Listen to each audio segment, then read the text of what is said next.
किसी ने कहा, अगर ज़्यादा दिनों में थोड़ी पढ़ाई नहीं हुई तो थोड़े दिनों में ज़्यादा पढ़ाई कैसे होगी? आप सुन रहे हैं मेरी बात? नहीं ना, आप मेरी बात सुनते ही कहाँ हैं? अगर सुनते तो ये नौबत ही नहीं आती थोड़े दिनों में ज़्यादा पढ़ाई करने की।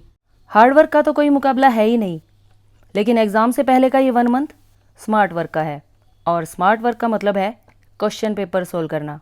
अगर आप इस चैनल की प्लेलिस्ट में से previous years solve question papers वाली फुल प्लेलिस्ट देखकर सारे क्वेश्चन समझ लेते हैं तो मैं दावे के साथ कह सकती हूँ कि आपका फेल होना मुश्किल हो जाएगा। प्रॉब्लम पता है कहाँ है? आप क्वेश्चन को तब तक सोल्व करते हैं जब तक वो ठीक ना हो, लेकिन क्वेश्चन को तब तक सोल्व करना चाहिए जब तक ये कॉन्फिडेंस ना आ जाए कि ये क्वेश्चन हम कभी गलत कर ही नहीं सकते। समझे कुछ? आपको इतनी मेहनत तो कर ही लेनी चाहिए कि अपने दम पर आप एटलीस्ट पास तो हो जाओ। Welcome to subscribers of target 100 mathematics. चलिए अब नोटबुक और पेन लेकर रेडी हो जाइए जजर प्री बोर्ड का क्वेश्चन पेपर करने के लिए। और ये रहा आपकी स्क्रीन पर मैथ्स का question paper. All questions are compulsory. पहले 40 क्वेश्चन 1-1 नंबर के, अगले 5 क्वेश्चन 2-2 नंबर के, अगले 5 3 नंबर के, और लास्ट के 3 क्वेश्चंस 5 नंबर के हैं। ओके, अब देखिए फर्स्ट क्वेश्चन। 336 और 54 का एलसीएम फाइंड करना है। एलसीएम क्या होता है? लघुत्तम समापवर्तक। 336 और 54 को आप ऐसे लिखेंगे, ये दोनों नंबर 2 से भाग हो रहे हैं। क्यों? क्योंकि इकाई का अंक सम संख्या है, लेकिन 168 और 27 में से सिर्फ 168 ही है जो 2 से भाग होगा। 2 8 16, 2 चौके 8 और 27 एज इट इज़। अगेन 84 2 से भाग हो रहा है, 2 चौके 8, 2 दूनी 4, 27 एज इट इज़। 42 भी 2 से भाग हो जाएगा, 2 दूनी 4, 2 एकम 2, 27 एज इट इज़। लेकिन अब ये 21 और 27 3 से भाग होंगे, 3 सत्ते 21, 3 निम 27। यहाँ पर 9 3 से भाग होगा, 3 तिया 9 और 7 एज इट इज़। एलसीएम के लिए आपको इन सभी नंबर्स की मल्टीप्लाई करनी है। 2 कितनी बार आया है? 4 बार। 3 कितनी बार आया है? 3 बार। और 7 1 बार। जब आप इन सभी नंबर्स की मल्टीप्लाई करेंगे तो 3024 आएगी। So B is correct answer. Now second question. अप्रिय में संख्या छांटनी है। 36 का वर्गमूल 6, 121 का वर्गमूल 11, 9 का वर्गमूल 3। वर्गमूल 8 को क्या लिख सकते हैं? 2 दूनी 4 दूनी 8। इनमें से 1 2 बाहर आ जाएगा और वर्गमूल 2 एज इट इज़। और वर्गमूल 2 कैसी संख्या है? अप्रिय में। So D is correct answer. Now third question. निम्न में से किस संख्या का दशमलव प्रसार शांत होगा? टर्मिनेटिंग डेसिमल एक्सपेंशन बताने के लिए आपको पहले टर्म्स को लोएस्ट टर्म में लिखना होता है। 3 2 ज़ा 6, 3 5 ज़ा 15। ये दोनों टर्म्स कैंसिल नहीं हो रही, ये भी नहीं हो रही, और ये भी टर्म्स कैंसिल नहीं हो रही। जिस क्वेश्चन का डिनोमिनेटर 2 की power m into 5n type का होता है उसका दशमलव प्रसार शांत होगा। इस नंबर के डिनोमिनेटर में 7 है, रिजेक्टेड। 6 को आप क्या लिख सकते हैं? 3 इंटू 2, ये भी रिजेक्टेड क्योंकि यहाँ पर 3 आ गया। 12 को आप क्या लिख सकते हैं? 2 इंटू 2 इंटू 3, ये भी रिजेक्टेड, और यहाँ डिनोमिनेटर में ओनली 5 है। So A is correct. Now fourth question. 45 and 120 का एचसीएफ फाइंड करना है। और एचसीएफ कैसे फाइंड करेंगे? लॉन्ग डिवीजन मेथड से। 45 से 120 को आप डिवाइड करेंगे। 45 2 ज़ा 90, 30 रिमाइंडर आया। अब आप 30 से 45 को डिवाइड करेंगे। 31 ज़ा 30, 15 रिमाइंडर। अब 15 से 30 को डिवाइड किया जाएगा। 15 2 ज़ा 30। रिमाइंडर 0 लाने वाले डिवाइजर को एचसीएफ कहते हैं। So HCF is 15। Okay. Now question number 5। इस ग्राफ में आपको नंबर ऑफ जीरोज बतानी है, मीन्स शून्यकों की संख्या। क्योंकि इस ग्राफ ने एक्स एक्सिस को 4 पॉइंट्स पे कट किया, इसलिए शून्यकों की संख्या 4। So D is correct answer. Now sixth question. एक द्विघात बहुपद के मूलों का योगफल और गुणनफल 4 और 10 दे रखा है। हमें बहुपद फाइंड करना है। इसके लिए एक रूल है, X square minus sum of zeros into X plus product of zeros. Sum of zeros की जगह आप 4 रख देंगे और प्रोडक्ट ऑफ जीरोज की जगह 10 रख देंगे। So B is correct answer. Now question number 7। रैखिक समीकरण 4x घटा 2y बराबर 9 ग्राफीय रूप से क्या दर्शाता है? त्रिभुज, सरल रेखा, वृत्त या इनमें से कोई नहीं। इस क्वेश्चन में ही इसका आंसर है रैखिक समीकरण सरल रेखा बनाते हैं, यानी straight line. Now 8th question में दो इक्वेशन गिवन है और एक कंडीशन दे रखी है। Then which of the following is true. जब भी हमारे पास ये कंडीशन होगी a1/a2 not equal to b1/b2, तब हमारे पास इंटरसेक्टिंग लाइंस होती हैं, मीन्स प्रतिछेद करती हुई रेखाएं। Okay, now question number 9, which of the following is a quadratic equation. Equation वो होती है जिसमें इक्वल का साइन आए, लेकिन a और c में तो इक्वल का साइन है ही नहीं। इट मीन्स ये दोनों इक्वेशन नहीं हो सकती। हमारा आंसर या तो b होगा या d होगा। अगर आप d को सोल्व करेंगे a प्लस बी का whole square a square plus B square plus 2ab और right side x square plus 5, दोनों साइड से x स्क्वायर कैंसिल हो जाएगा। यहाँ तो स्क्वायर वाली टर्म बची ही नहीं, इसका मतलब d भी आंसर नहीं है। इसलिए द्विघात समीकरण x स्क्वायर बराबर 4 है, so b is true. Now 10th question, which of the following equation has a root -5। आपको सिर्फ ये चेक करना है कौन सी इक्वेशन में x की जगह -5 रखने से 0 आंसर आएगा। यहाँ अगर आपने x की जगह -5 रख दिया तो 5 से 5 कैंसिल हो जाएगा और आंसर 0 आ जाएगा, सो a इज करेक्ट आंसर। बाकी किसी भी पार्ट में x की जगह -5 रखने से 0 नहीं आएगा। Now 11th question, quadratic equation के रूट्स रियल कब होते हैं? जब b स्क्वायर माइनस 4ac की वैल्यू ग्रेटर देन 0 हो और इक्वल टू 0 हो। It means b and c, so d is correct answer. Now 12th question, find the discriminant of quadratic equation ax square plus bx plus c is equal to 0।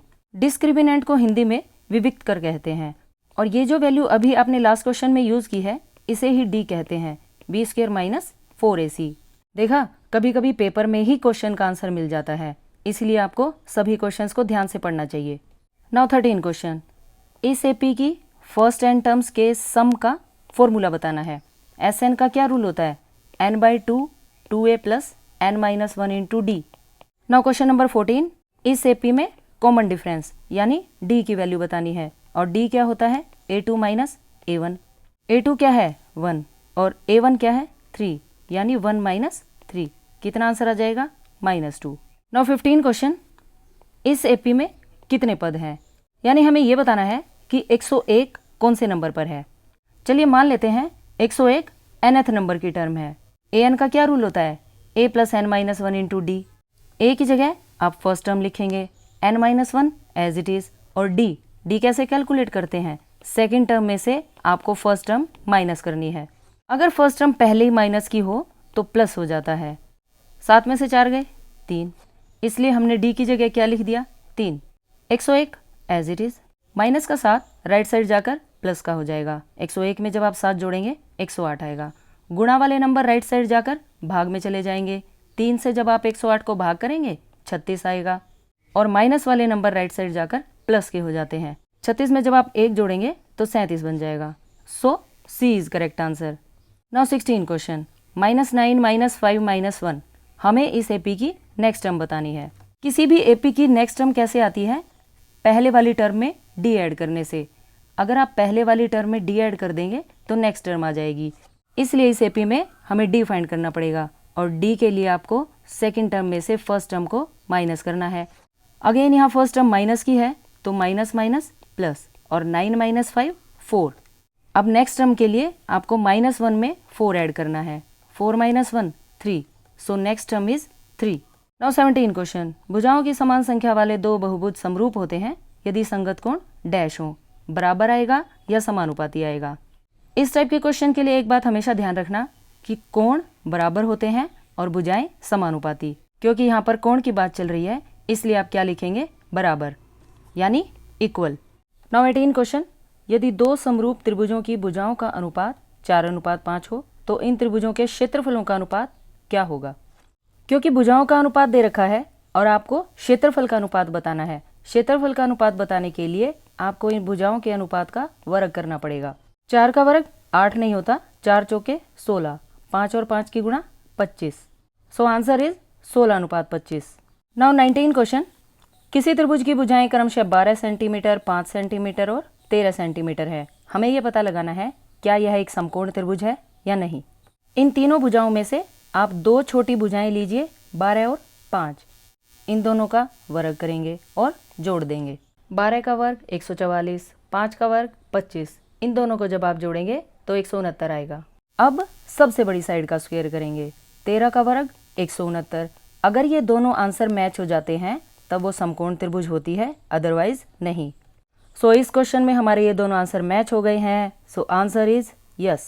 इन तीनों side से एक right angle triangle बन जाएगी। Now question number 20, 2 points given है और हमें मध्य बिंदु यानी मिड पॉइंट फाइंड करना है। और मिड पॉइंट कैसे फाइंड करते हैं? मिड पॉइंट फाइंड करने के लिए आप पहले नंबर में पहला नंबर जोड़ेंगे 12 जमा 0 और इसका हाफ कर देंगे। सिमिलरली 5 और घटा 7, इसे भी 2 से भाग करेंगे। 12/2 और माइनस का 2/2, 2 6 12, 2 एकम 2, इसलिए मध्य बिंदु के निर्देशांक आ गए 6 - 1। Okay. Now question number 21, right the section formula. Section फॉर्मूले का मतलब है अगर पी क्यू को किसी आर ने m/n में डिवाइड किया तो आर के कोऑर्डिनेट सेक्शन फॉर्मूले से लिखे जाते हैं। बहुत ही सिंपल है। फर्स्ट नंबर के पास जाएगा mc, second number first number के पास जाएगा na, mc + na, और डिवाइड में हमेशा सम ऑफ रेशो आता है यानी m + n। ऐसा करने से हमारे पास r का पहला कोऑर्डिनेट आ जाता है। r का y कोऑर्डिनेट लिखने के लिए m की मल्टीप्लाई d से होगी और n की मल्टीप्लाई b से होगी, डिवाइडेड बाय m + n। आप चाहें तो इस रूल को x1 y1 और x2 y2 की टर्म्स में भी लिख सकते हैं। नाउ क्वेश्चन नंबर 22, 2 पॉइंट्स के बीच का डिस्टेंस बताना है। बड़ा ही सिंपल क्वेश्चन है। फर्स्ट नंबर में से फर्स्ट नंबर को माइनस कर देंगे और इस नंबर का स्क्वायर लिखा जाएगा, प्लस सेकंड नंबर 5 में से 4 को माइनस किया जाएगा और इसका भी स्क्वायर लिखना है और इन दोनों नंबर्स के सम का अंडर रूट करना है। माइनस माइनस प्लस, 1 + 3 स्क्वायर, 5 में से 4 जाएंगे तो 1, 1 का स्क्वायर 1 ही होता है। 4 का square 16 + 1, 16 + 1 17 under root. So D is correct answer.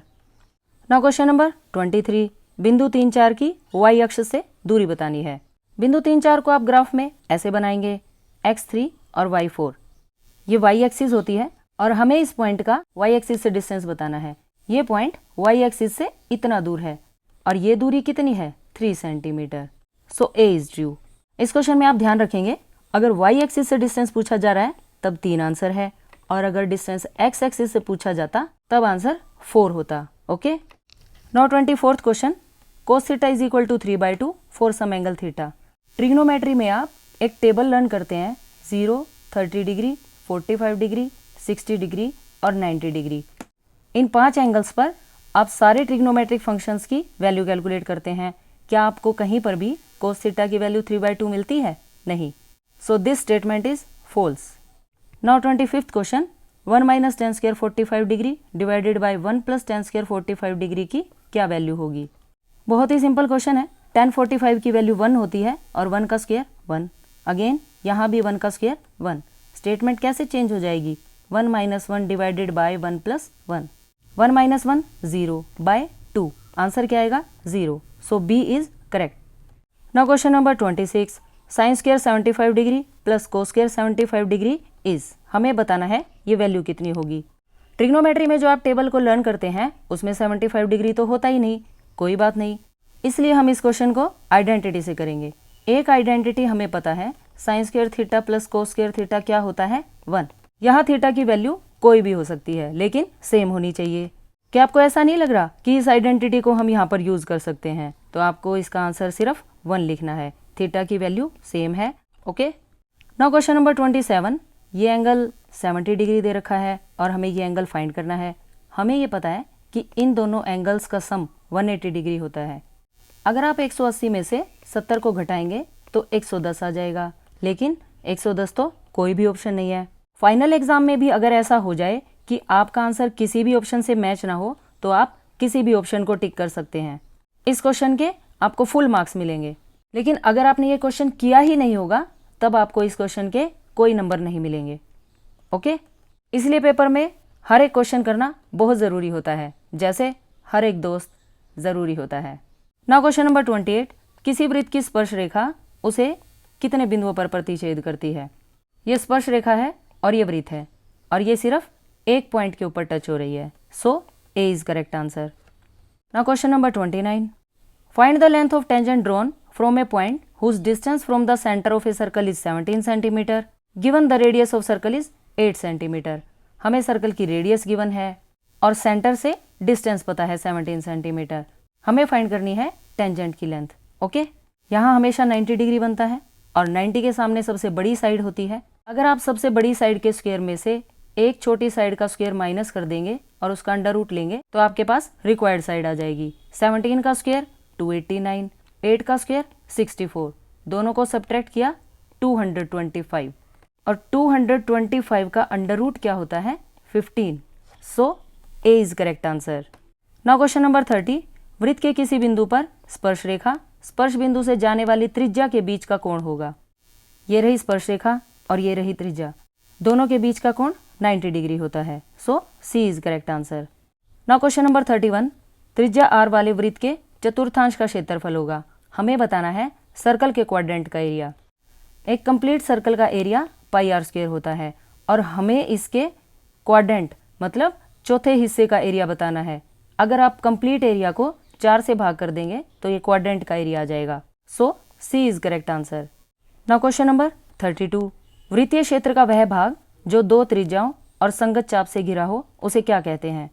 इस वृत्त में ये दो त्रिज्याएं हैं और ये संगत चाप है।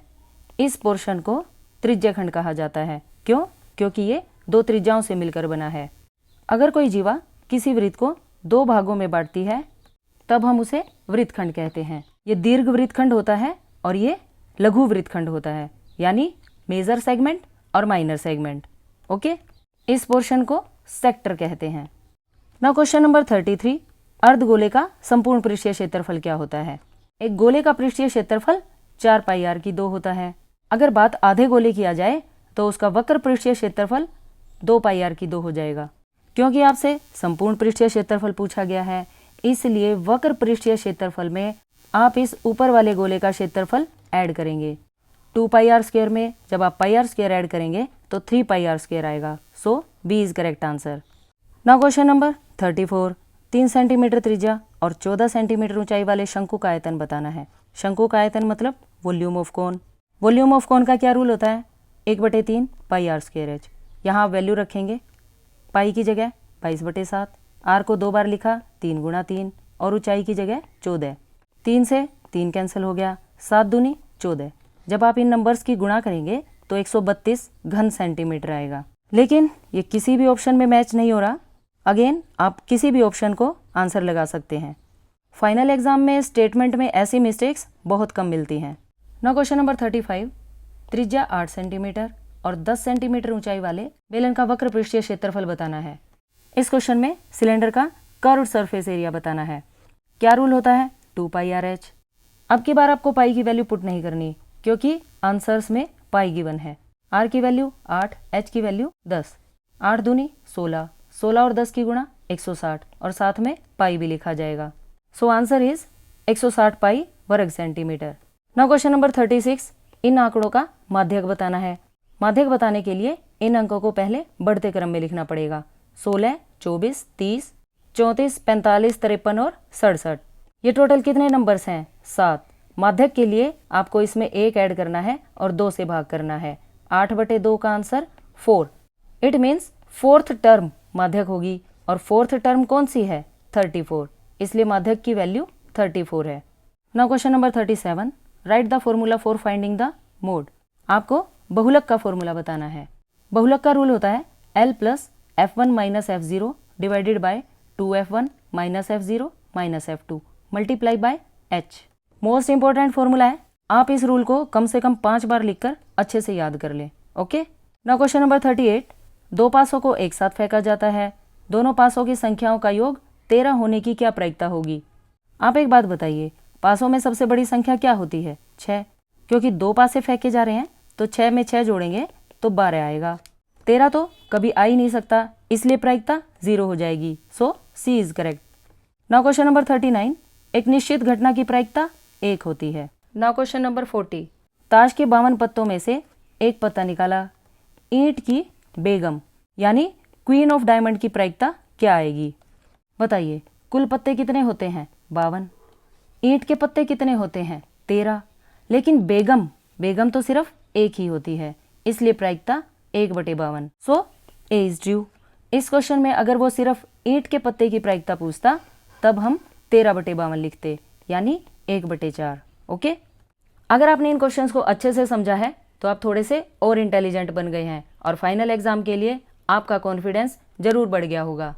एग्जाम्स की तैयारी के लिए बनने वाली वीडियोस को सबसे पहले देखने के लिए चैनल को सब्सक्राइब करना बिल्कुल ना भूलें और अपने दोस्तों के साथ ये वीडियो ज़रूर शेयर करें। Thanks for watching. Have a good day.